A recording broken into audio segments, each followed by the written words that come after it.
कुछ चुनिंदा ऐसे लोग हैं जिनकी वजह से पूरा का पूरा विभाग शर्मसार होता है। उन लोगों को चिन्हित कर कर उन पर कार्रवाई होना ज़रूरी है। ऐसे थाना प्रभारियों के ऊपर कार्रवाई होनी ज़रूरी है जो अपने नेतृत्व में एक लड़की की इज्जत आबरू लूटने जाते हैं। मैं अनुसूचित जाति जनजाति से आने वाले नेताओं से तो विशेष आग्रह करूँगा कि वो सत्ता में हो विपक्ष में हो, जहाँ पर भी हो, कम से कम इस बच्ची का साथ दें, इस बच्ची को न्याय दिलाने में मेरी इस मुहिम में अपना साथ दें। बिहार इन शॉर्ट्स देख रहे हैं आप, मैं हूं आपके साथ मिराज मलिक। आपको बता दें कि चिराग पासवान ने प्रेस वार्ता रखा, उसमें नीतीश कुमार पे निशाना साधा। उन्होंने साफ तौर पे कहा कि एक तरफ नीतीश कुमार महिला सशक्तिकरण की बात करती हैं और दूसरे तरफ एक अपराध घट जाता है। आपको बता दें कि 12 बजे रात में एक दलित लड़की के साथ पुलिस ने जबरन जो है मारपीट की और बदसलूकी की। इसको लेकर चिराग पासवान ने प्रेस वार्ता रखा और सीधा मुख्यमंत्री नीतीश कुमार पे निशाना साधा। क्या कुछ कह रहे हैं चिराग पासवान, आप सुनिए। परसों मैं शिविर भी गया था, वहाँ पे भी 2 परिवारों में एक पासवान वहाँ पर थे, रामलाल पासवान जी, उनको उनके भाई को मार दिया गया। एक मुखियापति सुबोध राय जी, उनको मार दिया गया। मैंने तो कहीं पर नहीं देखा, वैशाली ज़िले में बगल में रोज़ हत्याएं हो रही, हर ज़िले में हम लोग जा रहे हैं, मैंने कहीं नहीं देखा पुलिस को इतनी तत्परता दिखाते हुए।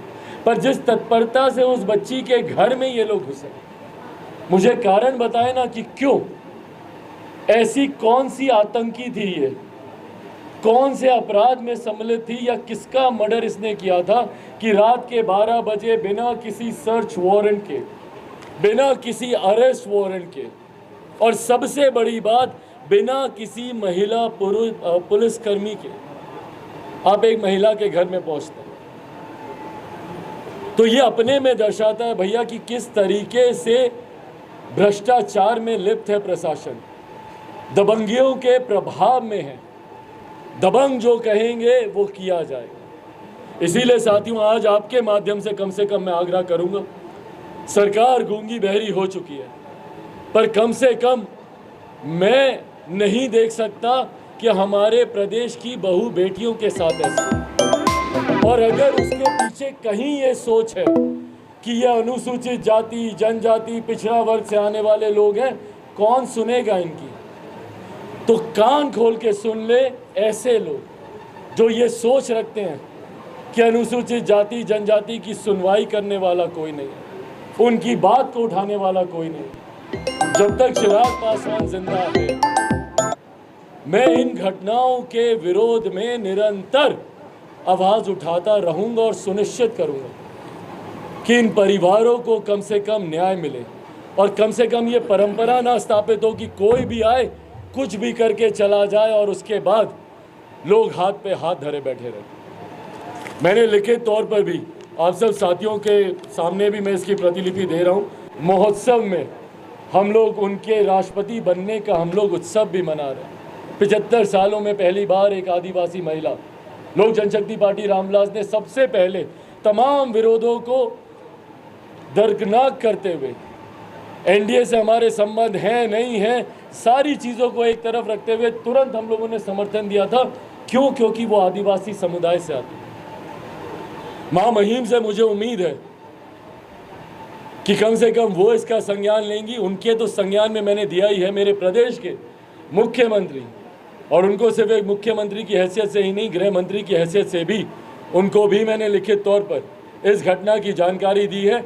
कम से कम इस विषय में मैं उनसे उम्मीद ज़रूर रखूँगा। एक बच्ची, एक महिला, उसकी इज्जत से जुड़ा हुआ यह विषय है। उनसे मैं उम्मीद रखता हूँ कि इसमें वो तत्परता दिखाए। मां महिम राज्यपाल को भी मैंने इसकी जानकारी दी है।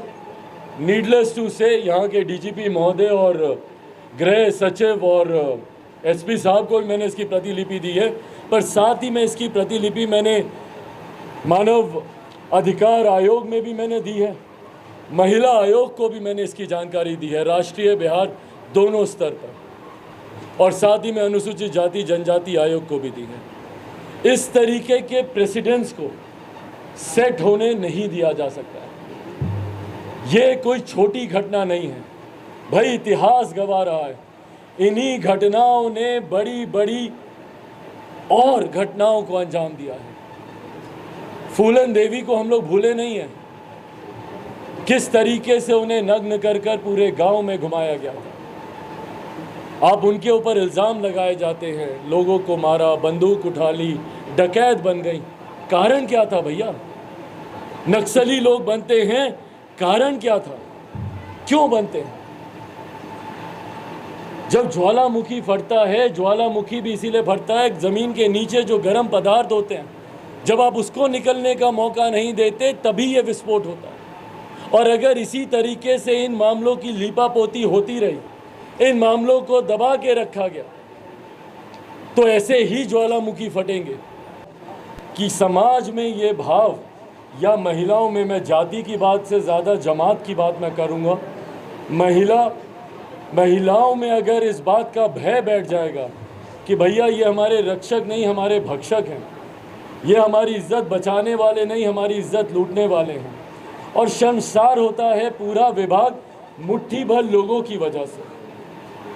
कुछ चुनिंदा ऐसे लोग हैं जिनकी वजह से पूरा का पूरा विभाग शर्मसार होता है। उन लोगों को चिन्हित कर कर उन पर कार्रवाई होना ज़रूरी है।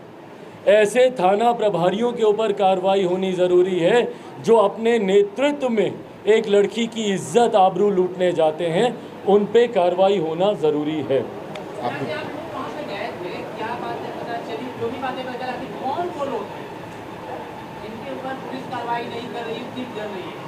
भाई कौन वो लोग? क्या अधिकारी लोग ही हैं सब, और सबको पता है वहाँ पे स्थानीय कौन लोग हैं।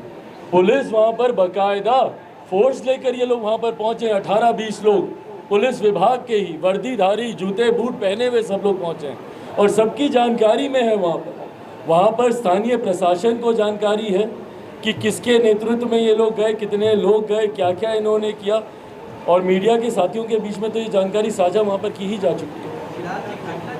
मैं साथ ही में तमाम सांसद, विधायक, नेताओं से आग्रह करूँगा कि वो जात पात, धर्म, मजहब से उठकर, मैं अनुसूचित जाति जनजाति से आने वाले नेताओं से तो विशेष आग्रह करूँगा कि वो सत्ता में हो, विपक्ष में हो, जहाँ पर भी हो, कम से कम इस बच्ची का साथ दें, इस बच्ची को न्याय दिलाने में, मेरी इस मुहिम में अपना साथ दें। पर साथ ही में मैं सरकार से भी आग्रह करूँगा कि मानवता को इस विषय में आधार बनाया जाए और दलगत राजनीति से उठकर बच्ची को न्याय दिलाया जाए। लोकसभा में इस विषय को मैं ज़रूर उठाऊंगा।